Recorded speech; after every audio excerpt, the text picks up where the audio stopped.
Hello and welcome to Diverse and Inclusive Leaders, the podcast show where I interview the most inspirational and forward-thinking leaders of today and unearth their unique stories of diversity and inclusion to help inspire, educate, and motivate others to make the world a better place. On today's show, I'm very, very happy to be joined by the incredible Suzie Walker. Suzie is the founder and chief Firestarter at Primal Pantry, an award-winning real food, energy and protein bar business. I had the pleasure of meeting Suzie a number of years ago and really was struck by her incredible passion and mission to get people making better, healthier choices. She started the business back in 2013, following on from a very successful career within the consumer goods and FMCG market. In her former career, she worked for the likes of Little Dish and also larger, more corporate businesses such as Nestle and also Innocent, prior to deciding to go for it and set up her own business, the Primal Pantry. So Suzie, delighted to welcome you to the show. Thanks, Leila. Thanks for having me on. But wow, what an intro. I'm going to need a copy of that, actually. I don't think I've heard an intro so good before. So don't worry, you can re-listen to the podcast and look at the show notes afterwards. Brilliant. Thank you. So thanks so much for joining me anyway today on the show. And, you know, it would be fantastic for our listeners, for those who perhaps haven't heard of you or who maybe haven't seen one of the wonderful Primal Pantry bars on the shelves, to learn a little bit more about you, your background, how you came to be where you are today, and, you know, perhaps some of the projects that you're doing right now before we get stuck into some more questions around D&I, around what's inspired you and motivated you, and everything that has led you to this epic point that you're at right now. Yeah, that's not a problem. No, it's not a problem at all. I think a quick run through of where I've got to, starting with my background. So I did a role at Nestle selling chocolates out the back of my Vauxhall Vectra, working for Nestle Confectionery, and then moved into the marketing department at Nescafe and did a few years at Nestle in a big corporate business before deciding that I wanted to go more down the entrepreneurial route. And I left Nestle, went to Innocent Drinks. And whilst I was at Innocent Drinks, I was doing a marketing role, and I was really fascinated about the topic of nutrition and food, and really wanted to understand about how food can actually be used to treat people and to help people. And so on the side, I was looking at potential nutrition courses that I could start and join and find another route for something else to qualify in. And it was quite a fortunate weekend, really. I went to the College of Naturopathic Medicine up in town to inquire about the course, took away details of all the fees, and I was ready to put it on a credit card and train in something new. And then Monday morning, very unfortunate for Innocent in that they made the decision that they had to let a third of the workforce go. And so for me, it was, you know, this is where sort of taking redundancy is a good thing and makes you do something different. And so I put my hand up for redundancy and took the package they were offering and used all that money to fund my new venture, which was to study as a nutritionist and qualify as a nutritionist. And so I embarked on a 3-year course whilst working in a new role at Little Dish. And then when I qualified in nutrition, I built a nutrition practice in the evenings and weekends around my full-time job. And I was meeting clients with a whole range of different ailments and challenges and goals, and whether it was weight management, stress and fatigue, fertility, health. And what I found was, in working with their diets and stripping it back to basics, you know, ultimately what you ended up was a very simplified paleo primal approach to life. And where they struggled is with on-the-go snacks. And this was back in 2013. So there wasn't much in that sort of clean snacking space for them to choose from. And I'd missed being in the food industry. I didn't go back to Little Dish. I used my maternity leave to decide whether to return or not. And so that summer I got the blender out and started making some energy balls for clients and gave them some to try. And they turned around and said, "We want these. How do we buy them from you?" And that was where Primal Pantry really started. You know, I Googled contract manufacturers in the UK and spoke to several manufacturers that would potentially look at my recipe and take my recipe, and found one that was happy to take the recipe, and went ahead and got the brand designed on a budget and put a production run on a credit card and decided to go for it and launch the range. And that was 2014. And today it's in, you know, it's it's a couple of ranges we've got now, a range of protein bars and a range of energy bars that are distributed pretty much all over the UK and Northern Europe. So it's been a whirlwind of a journey, definitely, and it's going incredibly fast. But it's not without its challenges, that's for sure. And yeah, that brings us up to where we are, 3 funding rounds later, and fighting in the space of a hell of a lot of products out there now. That is such a fascinating story, and I think it's really inspirational to hear that you really did kind of take the plunge and you went for something that you believed in. And that's always come across to me every time I've met you, is that you really believed so passionately in this idea and the fact that it can do good for people, because you are what you eat, right? Yes. Yeah. And that really shines through, and that ultimately, along with your drive, has really made the business what it is and successful ultimately. It's one hell of a journey. I couldn't have done it without the people around me that have sort of helped me sort of get to this stage. And it's not, like I said, it's not without its challenges. The food space is incredibly competitive, and the shoppers, the way we are as consumers is changing all the time, and the way we shop our products is changing all the time. So it's almost keeping up with what you need to do to keep ahead of the game is where the challenge is, because we make a product that's pretty simple to make. So we make something that's very easy. We know from our manufacturers that people show up and say, I want to make a Primal Pantry bar. Can you make me something similar? So it's very, very easy to enter into the space now. And so we're in this sort of situation where how do we stay ahead of the game, and how do we make sure that we've got the next things coming to take us to the next level and continue to compete. And if you don't mind me rewinding just a couple of steps, talk to me, because I'm sure that our listeners would love to hear about kind of your personal background, growing up, because entrepreneurialism these days seems to be absolutely all over the news, purpose-led leadership, everything like that. And you have lived, breathed and slept it for many years now. Was it something that you always envisaged you might do when you were growing up as kind of the young Suzie Walker, or was it something that organically happened?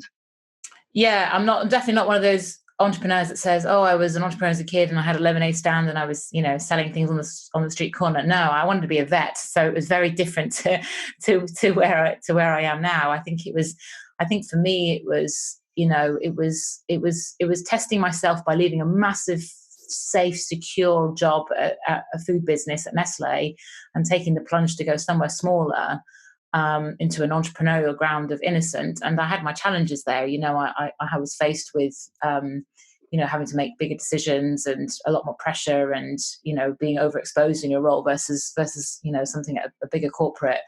And there's no surprise really how many entrepreneurs have come out of Innocent, having been employed there before. So it really opened my eyes up to that entrepreneurial spirit that I was sort of picking up from other people. And then to go from that to Little Dish, which was even smaller, and to find the people that you're working for incredibly inspiring, it really kind of, I think being made redundant was a big thing to sort of take on board, because it kind of puts you in that frame of, what's the worst that could happen? Just find something you want to do, give it a go. Doesn't work out, doesn't matter. It sort of takes away the risk that most of us look to seek when we go out and look for, a bigger job or a bigger business to be part of. Because, we say that to people that join the business here, is this is a small business, a competitive industry.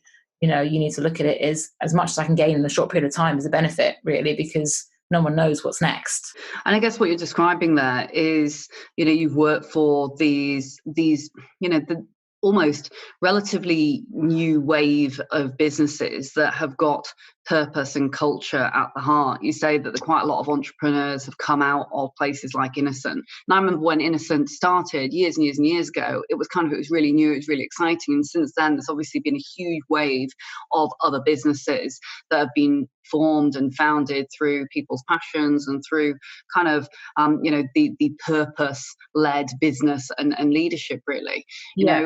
It's fascinating to see. And do you think that that's kind of come from, the culture that Innocent founded, and talk to me a little bit more about this wave of kind of purpose-led type businesses that are, not scared to be challenger brands, so to speak. Yeah, it's definitely a culture that was exuded there. Definitely, it was a case of be disruptive, be different.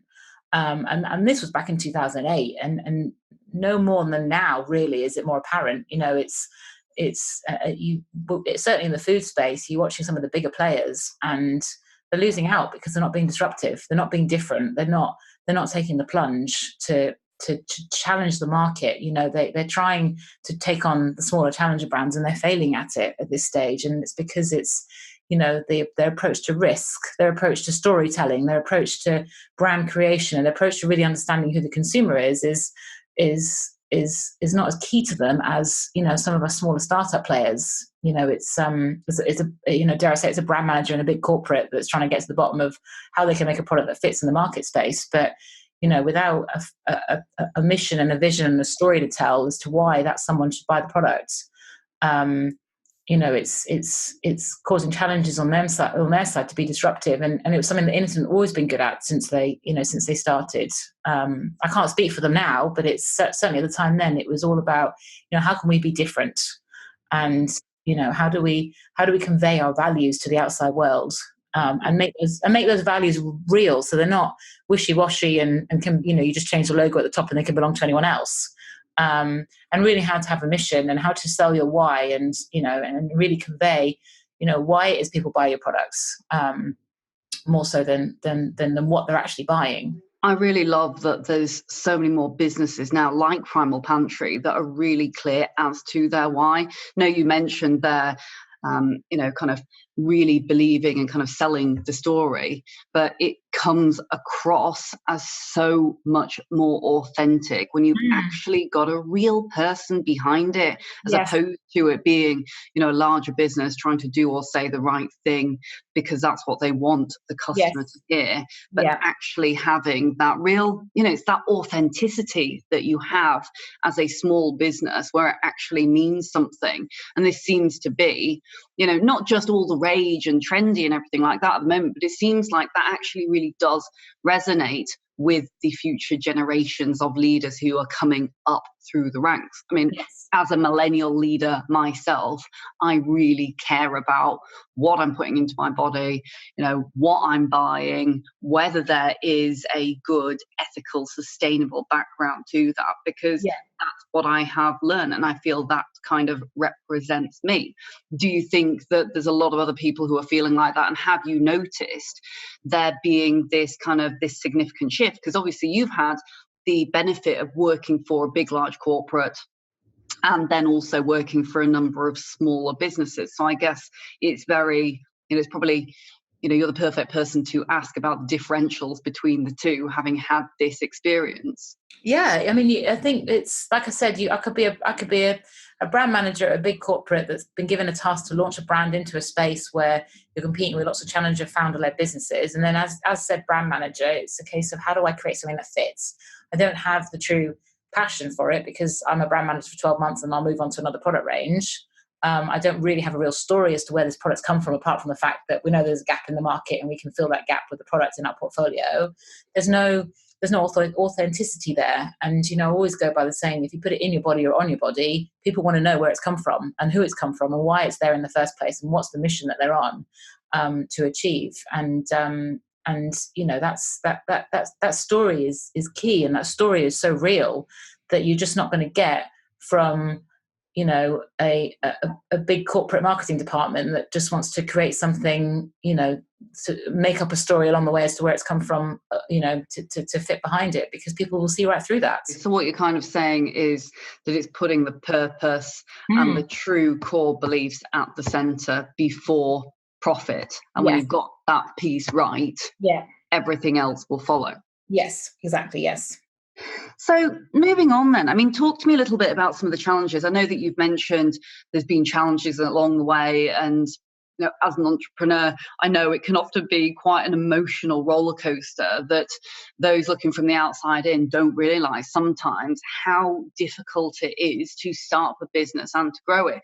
Talk me through kind of some of the key challenges, I guess, you've had along the journey, and how you managed to overcome them, because you clearly managed to come out the other end very well, which is great. And, I'm sure there's lots of entrepreneurs and other people who are listening in, our listeners, who are thinking, oh, maybe I'm thinking about starting a business, or I'm working for a corporate right now, but I'm scared to do it, because it is quite a big step, isn't it? And there are a lot of challenges that I think people don't necessarily envisage until they go off and take the plunge and start their own business. Yeah. So the two big internal challenges that I've had, whatever stage the business has been, is cash, never having enough of it, and people, finding the right people that really buy into your story, and whether that be people that you employ internally, or people that are key stakeholders that make your products, or people that invest in your business. It's always a challenge to embark on, essentially, to make sure you get the right people to support you on your growth journey, and the right cash and cash flow to allow you to continue your growth journey. And that's been a challenge all through the last sort of 5 years that we've been going, really. And even if you come into cash and you grow, there's still further growing pains at that stage as a result. So those two have always been the ones that I found the most challenging to sort of manage and take on board. And then externally is external factors that we can't control, how the consumer shops, what the consumer is shopping for, the competition that's coming to the marketplace, the market dynamics of where our product sits in its space, the environmental factors that are important to people, the economic factors of who's actually going to buy what, the bigger, wider political factors that are affecting our business. It's things that we can't control, which those things you almost have to take a step back and say, I can't control it, so I'm going to have to do the best that I can with what I've got. And that's where I just kind of more focus on the internal side of stuff, which is, making sure you've got the right people that can do the right jobs, and that you trust them to crack on and support you, and make sure there's enough cash in the bank to see the business through the growing pains. And in terms of the culture that you have at Primal Pantry and the people who are there that really kind of buy into it, talk to me a little bit about those pieces, because obviously they have been the toughest to crack as you have been growing. But how have you managed to keep this really great authentic culture going as you have scaled and started to expand? Being really honest, being really open. If the business is, and we've had times when the business has been a challenging space. So if the business has been in that space, we've opened up to employees. We've shared what discussion points are taking place at board meetings. It's everyone knows what's going on ultimately. And I run a business where no idea is a bad idea. Everyone speak up. Everyone feed in, everyone be honest with each other, and I like to think that I'm with that, not just with the employees in the team, but with our suppliers, with our board, with our shareholders, because everyone's part of the journey, really, and everyone plays a part in that journey. And being authentic and being real with people is a key part of the culture that we have here. And have there been any kind of key inspirations or supporters that you've had along the way where you kind of thought, oh my goodness, this has been so challenging, but actually, you've really pulled through it because you've had some really strong mentors or individuals that have really helped you out the other side? I think one benefit for me is it's not just me. I've got a co-founder, so Don Maxwell's my co-founder, and he's always been a huge support, because I don't know how anyone can do something like this on their own. It's it is challenging, because you need someone to sort of chew the fat with, to really discuss things over, and to really sort of help make decisions. And I don't want to take my work home with me and talk to my husband about it, and dwell on decision points or challenges that we face, etc. So someone that's grounded in the business that understands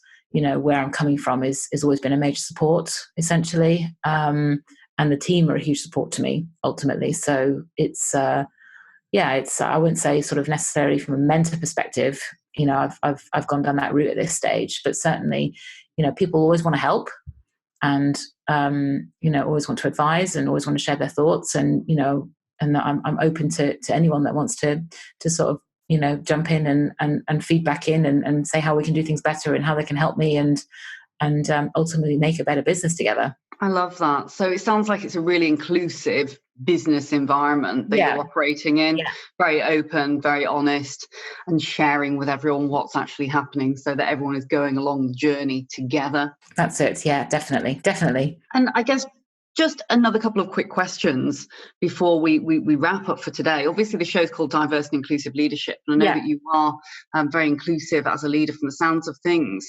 What is diversity and inclusion to you, and why do you think it is so important to business? I think it's from my point of view in running our business, we've had a right mix across the team essentially. A year ago it was we used to joke it was a bit of a boys' club in the business because it was predominantly, boys and men. But now actually it's nearly all women actually in the business, in the Primal Core team. The board, however, is very different and the shareholder base is very different. So I'm the only female board director. And I think the bit that I found the most staggering was when we have gone out to raise money. And we've done, I suppose, 2 key fundraising rounds. And in raising money in our second round with lots of high net worth individuals, meeting lots of potential people, they're all male. They're all men, ex-CEOs, ex-CFOs, ex-MDs of other food businesses. And then when we've gone the next round to raise with VC funding, it's all male as well. So in fact, I was invited to my VC fund's client dinner a few weeks ago, and there was 40 people in the room and I was the only woman in the room. Which was interesting. I'd like to think that, when my time comes and I'm, the one that's has the luxury to be able to invest in other businesses, there's more women in the mix that can be in that situation, so it's, but ultimately from my perspective, I don't feel I've been affected in any way by it. I was just quite surprised that, there weren't more women in the pool. When we went to look for a new chairman, the list that was provided to me was predominantly male. So it's just, and I've kind of just taken it as this is the way it is at the moment. Let's make the best of it and hope that slowly things start to change. It's just amazing to hear that. And, I've been in a very, very similar situation myself. It was a dinner with a big corporate actually many, many years ago. And I was the only woman in the room. And I guess it's incredible to see that there are so few sometimes female VCs and investors who are at that level. I mean, I think it is still the case that there are only 7 female CEOs in the FTSE 250, or it might even be the FTSE 350 actually. Yeah. Why do you think that is? I'm not really sure, to be honest, because the thing is with me is when I started at Nestle, it was the MD at Nestle was a female MD, and right up through the ranks, it was predominantly female. So from my exposure is very different. My husband works in an industry, like your husband does, where it's the opposite side, where you've got a board table that's all male, ultimately. Mm-hmm. I don't really know, to be honest. I don't really know. I would hate to generalize and say, are men more allowed to be more cocky, more arrogant? Is that seen as a good thing to get them up the ranks? Whereas women, if they're seen like that, is bossy and it's not right. Is that sort of feeling? Are men more likely to, push themselves forward for promotions and self-promote themselves, and women, not so much? Would that come across as women being arrogant? Whereas for men, it's being what it is. I've only picking on this topic. It's something I've seen been discussed before. No, of course. I've been at round tables where it's been discussed, and from my experience, it's difficult because my ingrained sort of employment culture starting at Nestle was almost the opposite. So I've not, it's not something that I can speak a lot about ultimately. But as a person, I'm a very sort of it is as it is, and any situation just make the most of ultimately. Like the dinner I went to, I was only female. It's sort of it is what it is, and. I think a lot of the men were more shocked about it than I was in the room. Ultimately, they were more disgraced that there weren't any other female CEOs in their portfolio. But from my perspective, is do something about it then. So.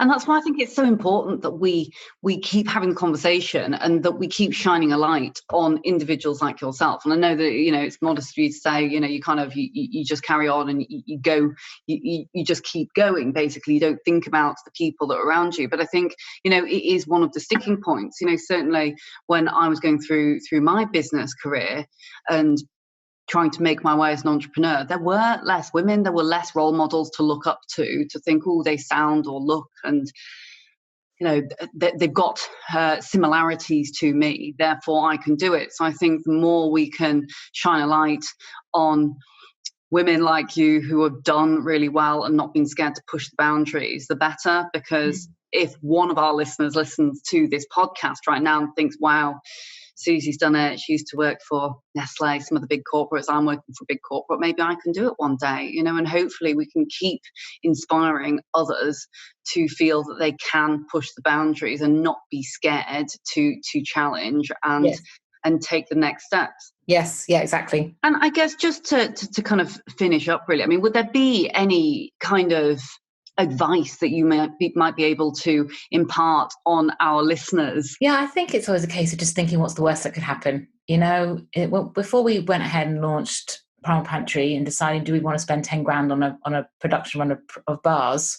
You kind of think, well, what's the worst that could happen? It doesn't sell. So at some point, the product lasts. In our case, the product would have lasted 9 months. So at some point, I'm sure I would have been able to shift them over 9 months at the cost that I bought them for. Because, it was a case of the bigger challenges out there that we can't control. So the things that you can control, it's that question we ask all the time, just give it a go. It doesn't work. It's always better to regret something that you've done than something you haven't done. That's kind of my mantra, my approach to stuff. And, why not? Why not give it a go? But it's not going to be without its challenges. It's not a breeze. It's not a quick, rich, make money, quick, rich scheme in any way whatsoever. In fact, it's the exact opposite. If you really got something you really believe in, you're really sure it's different, and someone's going to want it, and enough people are going to want it, go for it. And what a lovely note to end things on. That is so, so true. Honestly, I couldn't agree with you more. And, I guess just to summarize for all of our listeners, and of course, if anyone wants to get in touch, please do so as well afterwards, is, I've certainly learned a lot from the podcast today, least of all, not being scared to be disruptive, to really try, as you say, Suzie, to stay authentic, really think about your why, because if you can keep it real and if you can be honest with people and your team and really build that culture around the why, then you can be successful in what it is that you are trying to achieve. Yes. I think finally, absolutely love that quote that you gave there about always being better to regret something that you have done than something that you have not done. That is so, so true. And I would, just give a little shout out there to any of the diverse individuals, or, well, to everyone, but especially to female entrepreneurs and founders considering whether to or whether not to actually go for it, is to take that leap, get in touch, do reach out to Suzie, do reach out to myself, and don't be scared to do it, because what is the worst that can happen? Like Suzie says, why not? If you believe in it enough, then what is the worst that can happen? Yes, exactly. Okay, well, thanks, Leila. Thank you very much. You're very welcome. And I really appreciate you coming on the show today. Of course, any of our listeners who haven't, I'm going to do an unabashed shout out for the Primal Pantry, which, if you haven't tried them already, the bars are delicious. I love the cherry and almond one. I used to get that every single time I went into the gym. And that was before I knew you, actually, Suzie. They are delicious. So please do go and visit www.primalpantry.com. All of the information from today's podcast will be in the show notes. You can get in touch with Suzie on LinkedIn. She's also on Twitter and all of the other social handles, which I'll put into the podcast show notes for the end of today's show. Please do join us again, of course, next week on YouTube and also on Apple, Spotify, or your favorite podcast app. Do visit www.dialglobal.org/podcast.